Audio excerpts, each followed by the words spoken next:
Alright, hello everybody and welcome to another video. In this video we're going to talk about Volkswagen reliability, because I know it's one of those things that's kind of in the back of everybody's mind. Are these modern day Volkswagens reliable? And I'm going to pretty much just be talking about my ownership experience with my Mark 7s. And I say Mark 7s because if you're new to the channel, I owned a 2015 GTI prior to this Golf R, and I did stage 2 to it, almost full bolt-on minus an intercooler and a couple other things, but I pretty much had a full intake system and the downpipe and you name it. I had the the engine mount and everything. So pretty again, still light mods, but I still had it up there in power, and the performance was immense with that vehicle. I really do miss that car, but anyway, on to kind of this topic. So yeah, Volkswagen reliability. So did I have any issues with owning any of these cars? That guy kind of like cut that dude off. Damn. But anyway, so yeah, my ownership experience. So I've owned these cars for about 5 years now. My GTI I had for 4 years in this car. So I guess, like within, if you kind of put them all together, around 5 years of ownership with these modern day Volkswagens. Of course, now we're on to Mark 8, so those will be interesting. We'll see how those react. But again, I'm pretty sure because the Mark 7 was so successful and really didn't have many issues, a lot of the stuff you'll see with the Mark 8 are derived off of the Mark 7. And that goes with the engine. I believe it's probably the 4th iteration of the 2.0, if not just a like a modified version of this Gen 3. But that's not a bad thing, because this motor's a really good motor. And again, I had no issues with the GTI, and I hope I don't have any issues with this car. This car is currently pretty much stock. I just have a Remus valved exhaust. It's a full catback. It's non-res, and I have an APR intake. Very light mods. I do plan to do a couple more extra things to it just for the meantime, and then hopefully down the road I'll plan on tuning it and going for the full stage 2 experience. But right now the power is very, very intoxicating. It's very usable. I think it would still even be usable once it was tuned, but I think I'd get in a lot of trouble. I'm not gonna lie. I already drive extremely fast in this car. Obviously in private closed roads, of course, but yeah, I don't want to get in any trouble. So right now I'm really enjoying the stock 288, or yeah, 288 I believe. Funny enough, this car as the facelift offers less horsepower than the Mark 7, so it's a little bizarre, but you'd think the 7.5 would offer at least a little bit more ponies, because in Europe I know the performance packages, those get 310 horsepower. So that's crazy, and that makes me upset. But it's all right. We'll do. But anyway, so yeah, so a little bit of backstory. So yeah, I bought my GTI in 2016. It was a 2015 model. I bought it secondhand. It had around 6,000 miles in it, and I tuned it after about 1.5 years of ownership. And I drove a tuned car for about 3 years. So it was a great experience. I really did enjoy that car. It was so fast, and it ate up tires like you wouldn't believe. But I didn't really have any mechanical issues. I had some electronic things go wrong, but aside from that, they're very, very minor. There was no sensors that went out on that car, which is nice, because those are usually like, you freak out when you get the light. And fortunately with that car, I had no issues. So it was a very, very, very good car to own. And if anyone's looking to buy something like that, I highly recommend it. They're fantastic cars. GTIs are so great, so tunable. You would definitely want to tune it because the stock performance is pretty okay, but it's there's room for improvement for sure. And fortunately, with many tuners out there, there's once you tune those things, they are absolute rockets.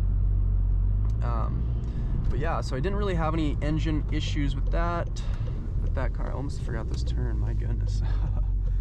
This is kind of a cool road that I've been going on. I've been actually thinking about doing a lot more POV drives, more driving, less talking, but for the sake of this video, I do want to just talk to you guys, because I kind of want to introduce more talking videos and kind of go through sort of past experiences, history, and things like this, where we talk about my reliability experiences with Volkswagen, which is obviously in this case been very good. So Anyway, so yeah, so after the GTI, I sold that, bought this car in May of 2020, and it was bone stock. It obviously, as you saw in my collection video, and I bought it from Virginia. It got shipped to my house, and yeah, I love it. It's a really great car. It had 4,000 miles on it.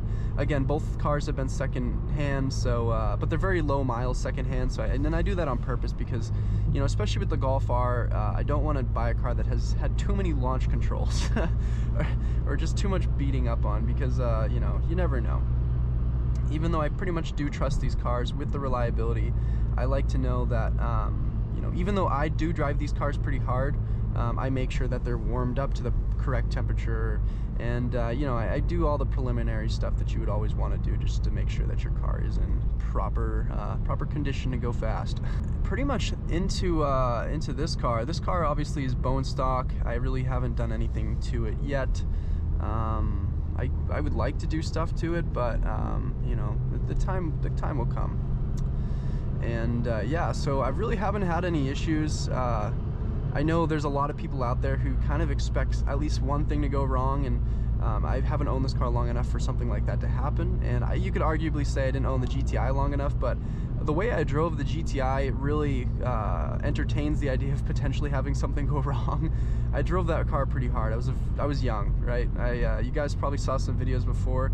I've actually done some reviews for people, and more recent reviews, and you guys have seen some of them, hopefully.